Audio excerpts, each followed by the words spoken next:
মুসা নবী দুনিয়া থেকে চলে গেছেন, মুজিজাও বিদায় হয়ে চলে গেছে। দুনিয়াতে কেউ হাত থেকে লাঠি জমিনে রেখে দিলে আজকে আর সাপ হয় না, আবার সাপের মধ্যে হাত দিলেও সাপ লাঠি হয় না। কিন্তু আপনার আমার নবী দুনিয়াতে আসলেন, এমন একটা মুজিজা নিয়ে আসলেন। রাসূল দুনিয়াতে 63 বছরের জিন্দেগি অতিবাহিত করলেন।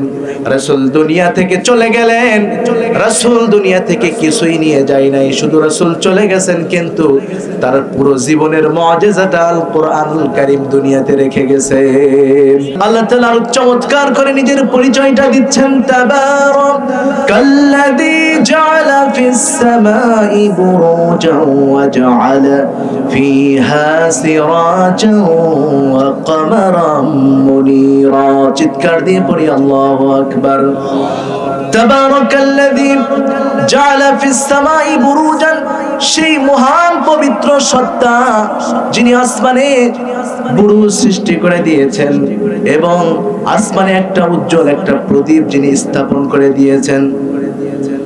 এই সিরাজাও কমারাম মুনীরা, এই সূর্যটা জমিনে তাপ দেয়। এরপরে আল্লাহ তাআলা বলেন লাআল্লাকুম তাত্তাকুন। বান্দারে, আমি আল্লাহ তাআলা তোমাকে সৃষ্টি করলাম, দুনিয়াতে পাঠিয়ে দিলাম। দুনিয়াতে যাওয়ার পরে বান্দা তুমি আমি রবের গোলামি করবে, আমার ইবাদত করবে, আমি রবকে স্মরণ করবে, আমি রবের গুণগান নিয়ে সব সময় দুনিয়াতে থাকবে। এই জন্য তো রব এমন কিছু কাজের কথা কোরআনুল কারীমের মধ্যে বললেন। কোরআনুল কারীমে আল্লাহ তাআলা 3টা কাজের কথা বলেছেন। 3টা কাজ, এমন 3টা কাজ আল্লাহ তাআলা কোরআনুল কারীমে ঘোষণা দিয়েছেন। বান্দারে, 3টা কাজের কথা আমি তোমাদেরকে জানালাম, 3টা ব্যবসার কথা আমি আল্লাহ তোমাদেরকে জানাই দিলাম। এই 3টা ব্যবসা যদি বান্দা সঠিকভাবে দুনিয়াতে তোমরা করতে পারো, লান তাবুর, তোমরা কখনো ক্ষতিগ্রস্ত হবে না। সুবহানাল্লাহ। এই 3টা ব্যবসা আল্লাহ তাআলা আমাদেরকে কেমন 3টা ব্যবসার কথা বললেন আমরা শুনবো ইনশাআল্লাহ। আল্লাহ তাআলা বলছেন এই 3টা ব্যবসায় কোনো লস হবে, লসের সম্ভাবনা নাই। দুনিয়াতে আমরা যখন কোনো ব্যবসা করতে যাই, লসের চিন্তাটা মাথায় নিয়ে আমাদের ব্যবসায় নামতে হয়। কথা বলেন ঠিক কিনা? যারা এই এখন ধান কাটার সময় চলে এসেছে, ধানের ব্যবসা নিয়ে যারা কাজ করছেন, মাথায় সব সময় একটা বিষয় আছে, আমি হয়তো এই ব্যবসায় লাভবান হব, যদি লাভবান না হই তাহলে আমি লসে পড়বো, ক্ষতিগ্রস্ত হব। কথা বলেন ঠিক কিনা? লাভ যদিও থাকে কিন্তু এই লাভের মাঝে একটা লোকসানের চিন্তাও থাকে। কিন্তু আল্লাহ তাআলা বলছেন, বান্দা শোনো, আমি এমন 3টা কাজের কথা, কর্মের কথা, ব্যবসার কথা তোমাদেরকে বলবো, যে এই 3টা ব্যবসা যদি বান্দা করতে পারো, এই 3টা ব্যবসার মধ্যে কোনোদিন লস হবে না। আল্লাহ তাআলা বলছেন, বান্দা এই 3টা ব্যবসা তো করবা, লাভবান তো হবে, এর প্রতিদান যথাযথ প্রতিদান আমি আল্লাহ তাআলা দেব। তারপরে আল্লাহ তাআলা কোরআনুল কারীমে আরো সুন্দর করে চমৎকার করে তার প্রতিদানের কথা ঘোষণা করে দিলেন। বান্দা এই 3টা কাজ করলে বিশেষভাবে আমি কিছু প্রতিদান দিব। শোনো কি প্রতিদান দিব। আল্লাহ তাআলা বলছেন, লিওয়াফিয়াহুম উজুরাহুম ওয়া ইয়াজিদুহুম মিন ফাদলিহি ইন্নাহু গফুরা শাকুরা। চিৎকার দিয়ে পড়ি আল্লাহু আকবার। আল্লাহ রাব্বুল আলামিন বলছেন, বান্দা আমি তো তোমাদেরকে ব্যবসার কথা জানাই দিলাম এই কারণে, যাতে আমি আল্লাহ তাআলা তোমাদেরকে পরিপূর্ণ প্রতিদান দিতে পারি। পরিপূর্ণ তো তোমাদেরকে প্রতিদান দিয়েই দেব। এরপরেও বান্দা আরো আমি আল্লাহ তাআলা এত প্রতিদান দিয়ে দেব, এর বিনিময়ে এমন কিছু দিয়ে দেব বান্দা যেটা তুমি কোনোদিন কল্পনা করো নাই। সুবহানাল্লাহ। আল্লাহ রাব্বুল আলামিন এখন বলছেন, বান্দা এখন শোনো কি কাজ করা লাগবে, কি কাজ করলে যেই কাজের মধ্যে কোনো লস হবে না। আল্লাহ তাআলা চমৎকার করে বলছেন, সূরাতুল ফাতির 29 নম্বর আয়াতে কারিমার মধ্যে আল্লাহ তাআলা চমৎকার করে বলছেন, ইন্নাল্লাযীনা ইয়াতলুনা কিতাবাল্লাহি ওয়া আকামুস সালাতা ওয়া আনফাকু মিম্মা رزقناهم سرا وعلانية يرجون تجارة لا تبور চিৎকার দিয়ে পড়ি আল্লাহু আকবার।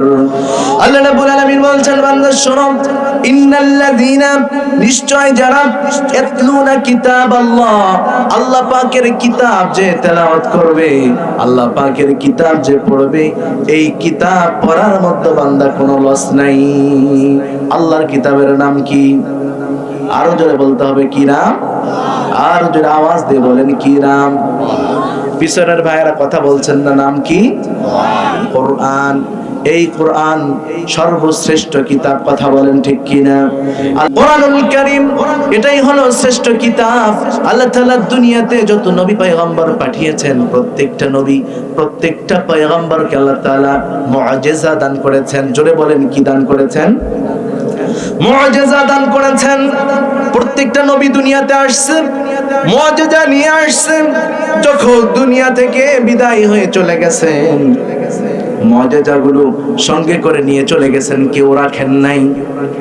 আল্লাহ তাআলা সুলাইমান নবীকে দুনিয়াতে পাঠিয়েছেন, আর সুলাইমান নবীর মুআজিজা ছিল তখতে সুলাইমান। সুলাইমান নবী তার সিংহাসনে যখন বসতেন, কাঠের তক্তায় যখন বসতেন, এই সিংহাসনটা সে সুলাইমান নবী যেটা ইচ্ছা করত, সে যদি মনে করত আমার রাজ্যের এক প্রান্ত থেকে আরেক প্রান্তে যাব, অন্তরে ইচ্ছা পোষণ করলে সুলাইমান নবীর সিংহাসনটা উড়ে আসমানে উঠতে শুরু করে দিত।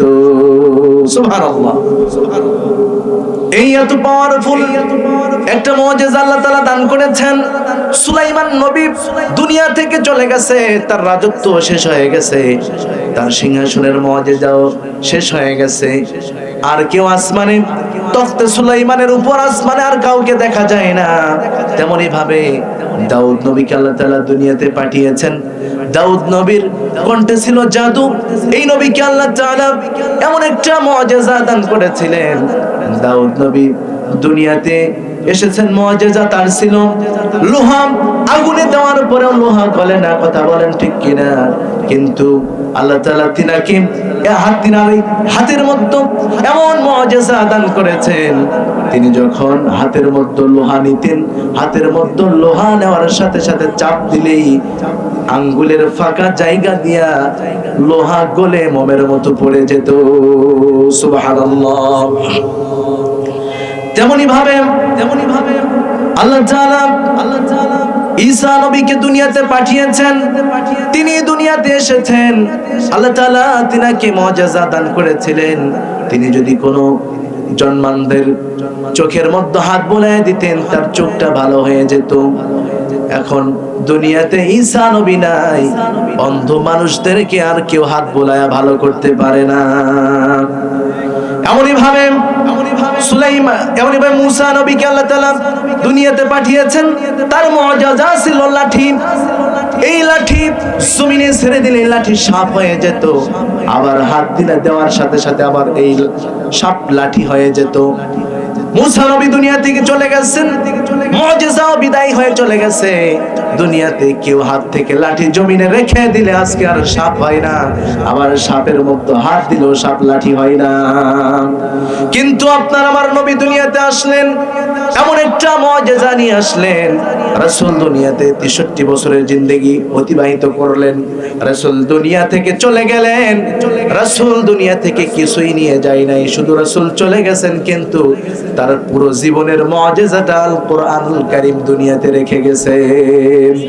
এই কোরআনুল কারীম কেমন মুআজিজা! এই কোরআন থেকে আজকে বান্দা যে যেটা ইচ্ছা করবে সেটাই করতে পারে, কথা বলেন ঠিক কিনা? আজকে সমাজে বিজ্ঞান বলেন, যা কিছুকে আপনি টার্গেট করেন না কেন, আজকে সব কিছু দেখা যায় এই কোরআনের মুখাপেক্ষী হয়ে থাকে। আজকে বিজ্ঞান এই কোরআন ছাড়া বর্তমান আধুনিক যে সমাজ, যে প্রযুক্তি, এই প্রযুক্তিকে আমরা দেখতে পেতাম না, কথা বলেন ঠিক কিনা? আকাশে ওরা বিমান বানিয়েছে, এটা কিভাবে তারা পেল? এই যে কোরআন থেকে গবেষণা করে তারা নিয়েছে। আজকে সায়েন্সের দিকে তাকান, সায়েন্সের প্রত্যেকটা বিষয়, প্রত্যেকটা খুঁটিনাটি গুলো এই কোরআন থেকে নিয়ে সায়েন্স আজকে সমাজে এত বাস্তবায়ন হয়েছে। প্রিয় ভাইয়েরা আমার, তাহলে এই কিতাব শ্রেষ্ঠ কিতাব, আল্লাহ পাকের নাজিল করা কিতাব আল কোরআন। এই কোরআন যে তেলাওয়াত করবে তার কোনো লস হবে না। কথা বলেন ঠিক কিনা?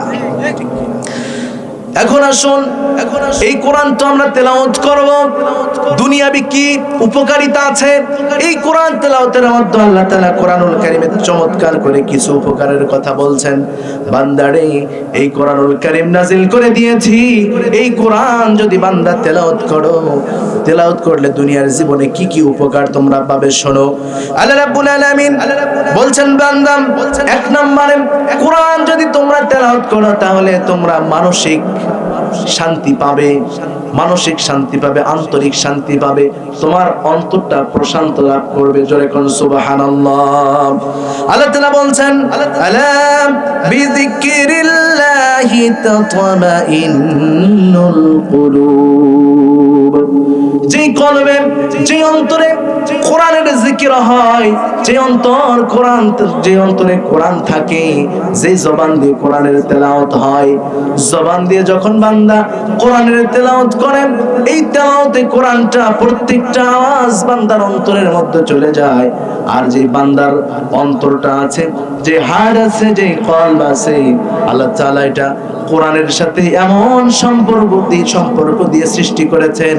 বান্দা যখন কোরআনের তেলাওয়াত করবে, বান্দার অন্তরে যতই কষ্ট থাক, স্ত্রী কষ্ট দেখ, সন্তান কষ্ট দেখ, বাবা কষ্ট দেখ, মা কষ্ট দেখ, দুনিয়ার সব মানুষ যদি কষ্ট দেয়, আর যদি বান্দা সব কষ্টগুলো মাথার উপরে নিয়ে আল্লাহর কোরআন তেলাওয়াত শুরু করে দেয়, আল্লাহ রাব্বুল আলামিন বলছেন, বান্দা শোনো, আমার কোরআন যত তেলাওয়াত করবে তোমার অন্তর থেকে সব কষ্টগুলো আমি নির্বাপিত করে দেব।